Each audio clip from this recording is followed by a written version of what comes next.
Mga ka-gadgets, available na ang Realme 9i. Para siyang iPhone, ito yung color gold.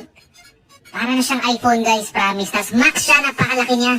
Tapos ito yung color black, dalawa yung color niya, gold and black.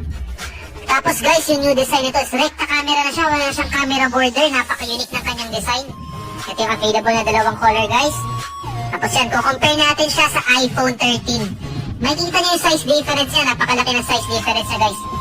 Ito yung iPhone 13. Ito yung 9i Max 5G. Napakalaki ng difference. So napakalaking phone ito guys. Tapos guys, napakaganda ng gilid niya. Stainless steel yan. Kukompare natin, parang talaga yung naka-iPhone guys. Parehas na parehas lahat. Kuwang-kuha. Legit na legit. Saka pasok sa budget to guys. So yan guys, stay tuned lang kayo. Kakalikutin na natin siya. So ito na nga. Super AMOLED siya. Napakabilis ng hertz niya.